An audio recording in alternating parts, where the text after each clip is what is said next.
Hello Facebook, it's Reid from ReidAboutSex.com, and I'm wearing my Widener University shirt today from one of my college sex education lecturers. So everyone at Widener and their sexuality department, hi everyone, thanks for having me at your college a couple times.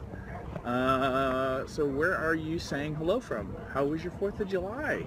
If you want to leave it in the comments and say what you did. Did you barbecue? Did you hang out with friends? Did you watch fireworks? There were lots of fireworks where I came from last night. It was really, really noisy, and it was fun, but then I was over it. And today I thought it would be fun, since we're kicking off the summer officially, although I guess it's already officially started, but a lot of people have their summer vacations and stuff happening. We've got Sex Geek Summer Camp happening in 23 days. But I've got some oral sex on the mind today. And I was reminded of a good friend of mine, Katie Diamond, who also illustrated Allison Moon's Girl Sex 101, available at girlsex101.com.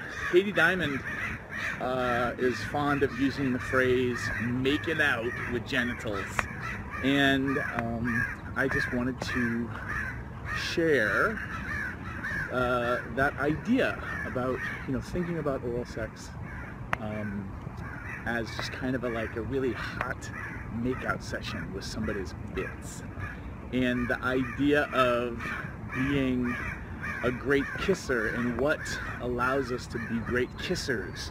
And we've done some videos on kissing before, and the idea of being able to listen to somebody's body, being able to ask people like what kind of kissing do they like, what kind of sensations, do they like a lot of tongue, do they not like a lot of tongue,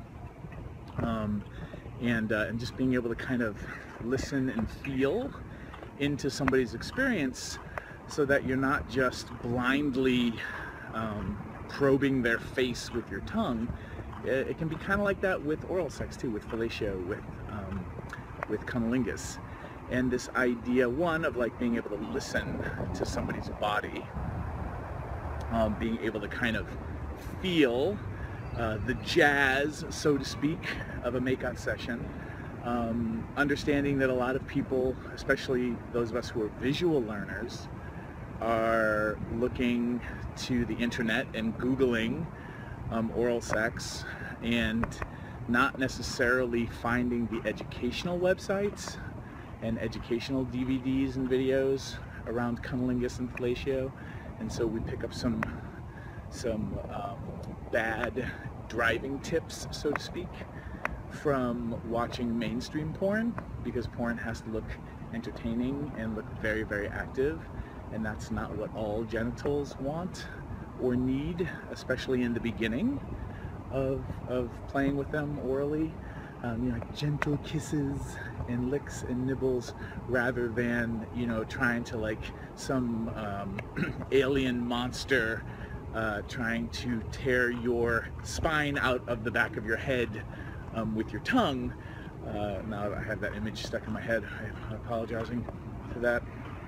But the idea of starting off slow and letting somebody's genitals kind of catch up to the experience, and letting their erectile tissue kind of come online, and let them get aroused before you start like vigorously making out with somebody.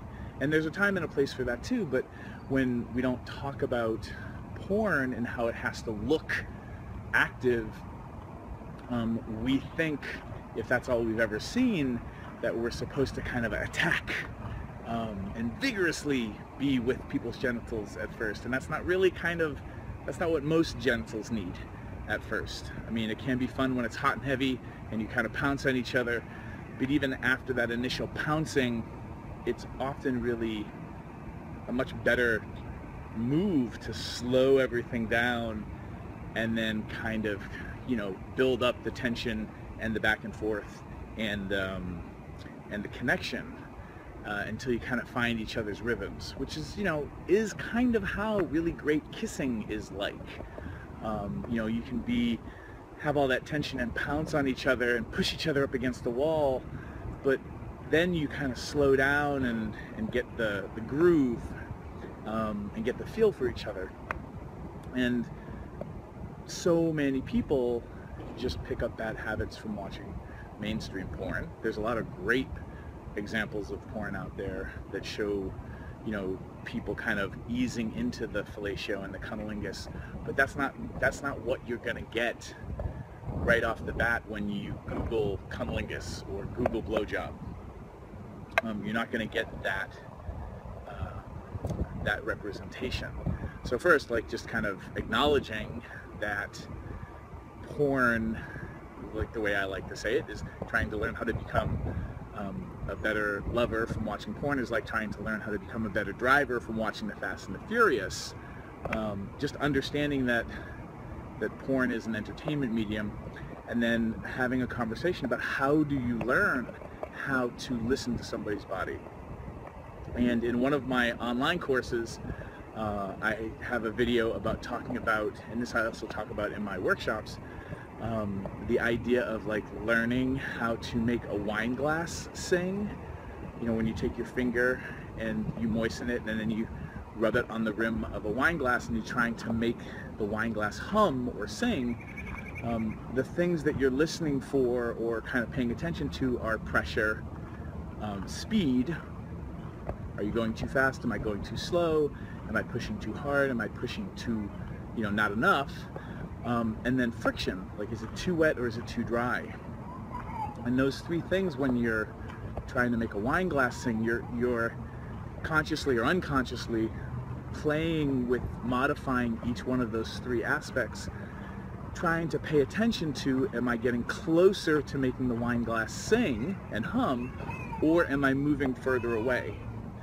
And that idea of your wine glass place, like where you go mentally, where your attention and focus goes when you're trying to figure out, am I moving closer to making it sing or further away? That, I think, is the best way for me to teach you in a video on Facebook on how to listen to somebody's body. When you're making out with somebody, you know, either you're just kissing them, or if you're giving them a blowjob, or you're doing cunnilingus, or even if you're like rimming somebody, or analingus rather, where do you go? Where's your wine glass place for you to be able to feel into, or listen, or sense, or intuit if you're moving closer towards creating pleasure for them, or further away from creating pleasure for them?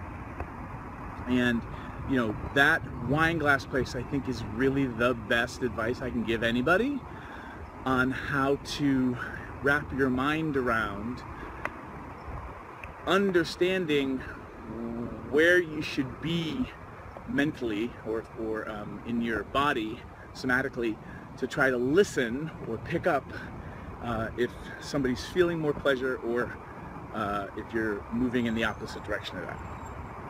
Your mileage may vary, but I've taught that wine glass listening technique, that concept, to a couple thousand people at this point, and it's helped a ton of people start to figure out how to hear or sense when they're creating more pleasure for people.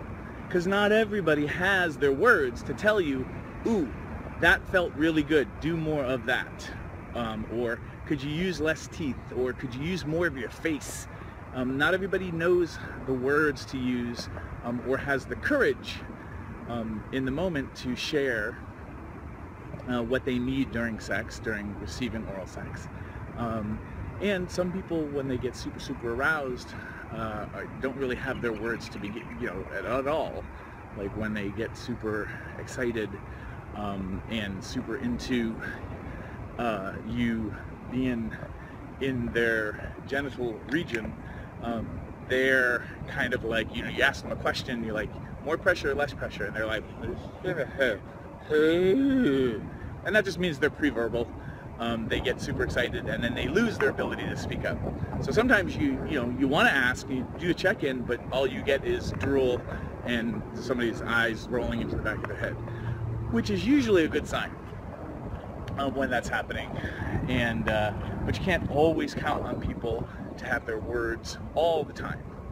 So learning how to listen to people's bodies and negotiate and communicate, do check-ins before and after, let people know that if they want more pressure from your face or from your hands, that they can grab your head and pull it into their genitals, things like that.